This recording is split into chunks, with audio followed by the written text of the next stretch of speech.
Metro on WDET. I'm Robyn Vincent.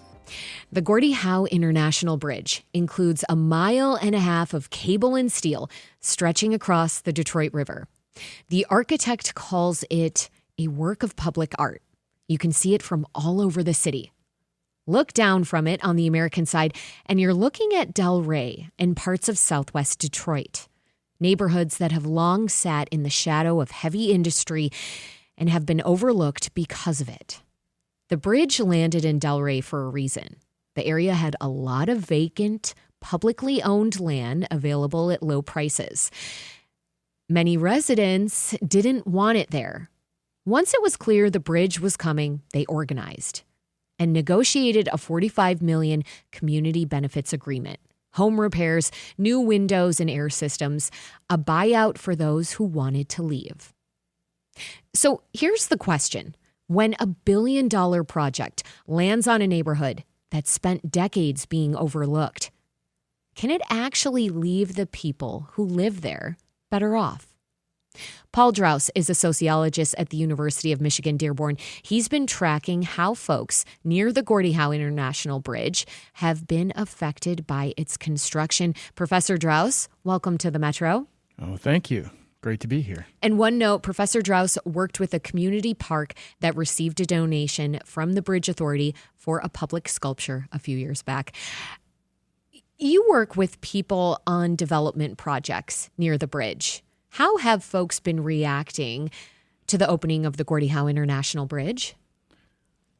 So that's a really good question. I'm gonna first of all offer a disclaimer that I'm not an expert on the Gordie Howe Bridge. I wrote an article recently for The Conversation which was about the Gordie Howe Bridge. So I did a lot of research and I talked to people that I know. So because of the projects I've been involved with, I've been lucky enough to meet people that have also been involved with both the community benefits, side of the issue and also the Michigan Department of Transportation issue. So I relied a lot on those folks in writing that article, but also I'm involved in these on the ground projects and in that community. And so I'm sort of like everyone else looking for the evidence of what the impact is going to be. So but Professor Draus, that on-the-ground work is exactly what we crave and what we want to talk about here on the Metro. So don't undersell yourself here. So no, I just wanted to say that up front as a disclaimer before I offer my opinion. Sure. And because I'm not an expert, but I am an observer, and I'm an interested observer in the sense that I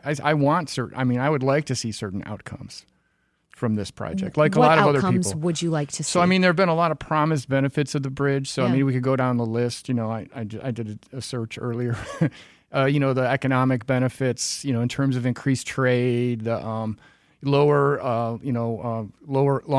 shorter waits going across the bridge, even environmental benefits in terms of, the way in which the bridge will take certain kinds of traffic out of neighborhoods, spread it around a greater area. So there have been a lot of sort of promised benefits. And then there's also this sort of other bucket of kind of like we might call second order benefits that might resound to the communities around the bridge as a result of all the increased traffic coming over.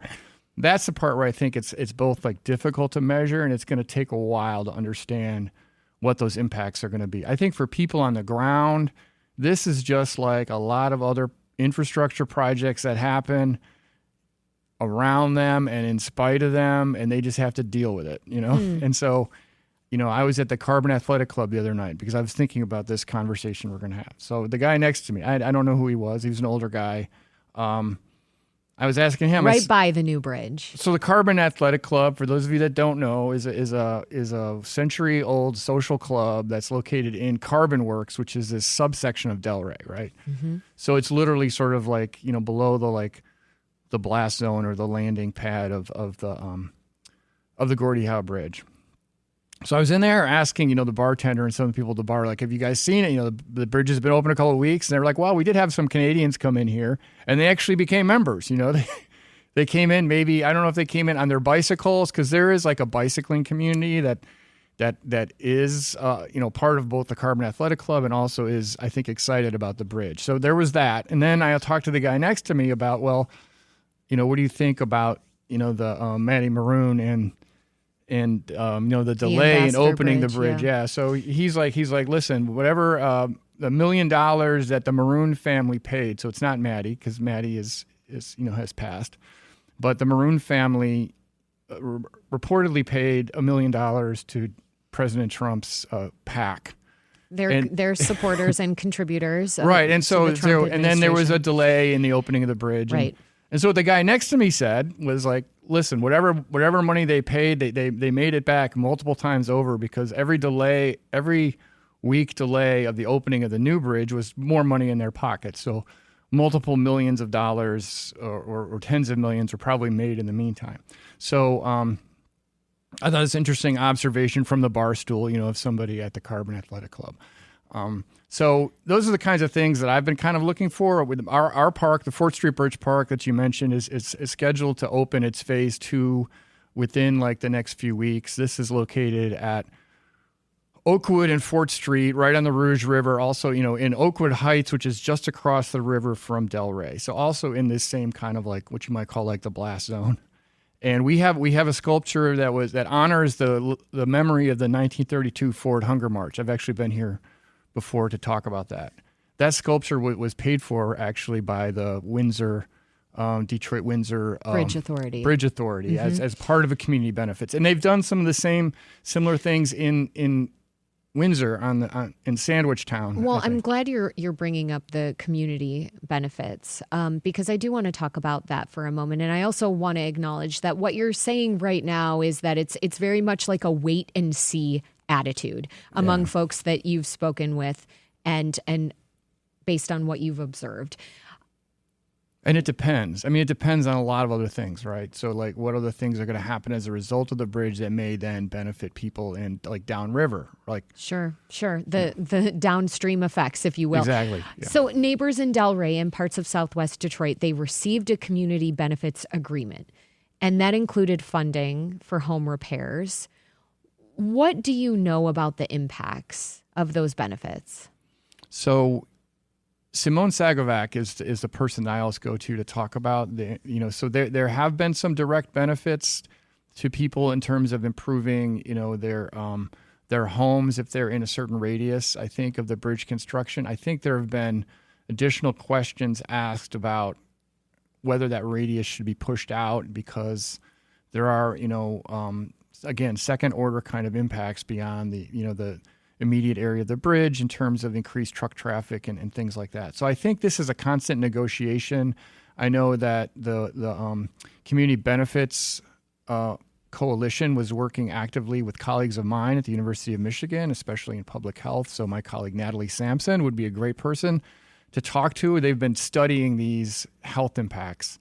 They did it in advance of the bridge being built, but now they have to go back and look at it again, because there are things which weren't necessarily anticipated and then you can't know until it's already built. So I think this is going to be if the Bridge Authority, if there's really a dedication to community engagement and community benefits, it has to be something that's ongoing beyond the point of like ribbon cutting. That's my view on it as a sociologist, because there are things you're not going to know when a bridge opens. So, I think the art projects like we got, I think those things are great, but I think for a lot of people on the ground, they're like, well, what does that really benefit me, And what about, some people got improvements to their homes, but a lot of people had to move. In the meantime, they didn't even get to take advantage of it because the stress of it, the loss of everything else around them, they couldn't hang on in the neighborhood long enough to be able to enjoy the benefits that were supposedly coming down the road. Sure. And then there's the question of, are they better off now? Wherever they are. Right. So that's another question that, we have that question in Oakwood Heights because, Marathon did a big buyout program there and they moved most of the neighborhood relocated. So those people we don't really know where all of them went, but they went to other probably suburbs of Detroit. On the Windsor side, you've written that the bridge fell largely outside the residential neighborhoods, and the community got bike lanes, landscaping, and gathering spaces. Mm-hmm. On the Detroit side, it landed on Delray, and it took a $45 million agreement to try to make up for what the construction did. I'm wondering, why did the same bridge land so differently on each side? I mean, I think some of this is simply the geography of the different cities. I mean, Windsor is a smaller city. I think the area, where, because you had the Ambassador Bridge, there are only certain areas where such a big project could go. And I think, again, this is to my knowledge, that this was largely the fact that there were fewer people to begin with. I mean, in Delray, you had a place where you had this bustling community, like 50 years ago, that has been depopulated for a lot of other reasons. And that sort of then of course people look on the map and they go, well, there's nobody living there anyway. Let's put the bridge there. But of course there are people living there.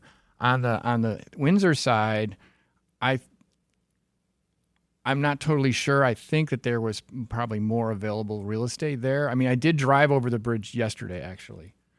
And so, what'd you think? So, I mean, it's amazing to go up. I mean, it's like launching into the air, right? I mean, it's an immense project, and you're going up over the river and these spires. It is as was described, like a kind of a giant work of art. And it kind of makes you think like, well, we still can do big things. This is, in this era, I think sometimes it's hard to imagine that we could do some of the things that were done in the past, like the Mackinac Bridge and things like that, or big infrastructure projects. And I see several dozen people at least walking and riding their bicycles on the side of the bridge as I was going over. It sounds like for you, as a sociologist, it was a hopeful vision. Well, I think that I want to see the hopeful side of it, right? I mean, I think infrastructure projects like that do things that are both anticipated and unanticipated, and they make new things possible. So, but they have an incredible impact, right? And so some of that, in terms of what I've written about in the article, and what I've learned about from talking to Simone and other people on the ground, is, of course, negative for people in those areas. They're not probably going to benefit that much individually from this project. Now, in terms of what it means, the hopeful vision for me, and this is one that's complicated by our current politics, is one where we're basically Detroit and Windsor are really connected, and this is almost like we're closer to our Canadian neighbors. People are able to go over back and forth more easily. There's more interconnection. We become much more of a region that's a binational region. I will tell you one interesting thing, which is sort of ironic, is when you go across into Windsor and you take the road, Sandwich Road, which goes through Sandwich Town, which is historic Sandwich Town, is the area that's kind of the primary landing zone on the Windsor side. They've done a lot of improvements on Sandwich Road. There's an arch that says historic Sandwich Town. And then you go to this roundabout and there's a bronze statue there, which I looked it up. It was actually erected in 2018. So I don't think it's a community benefits outcome, but it's a statue which depicts Brock and Tecumseh, was a British officer, and Tecumseh, the great Shawnee war leader, planning their invasion of Detroit. Huh. in the War of 1812. So I think that's kind of an interesting statement on the Canadian side. Indeed, we're gonna leave it there for listeners to think about that. Paul Draus is a sociology professor at the University of Michigan-Dearborn. Professor Draus, thank you for joining me. Thank you. It's a pleasure.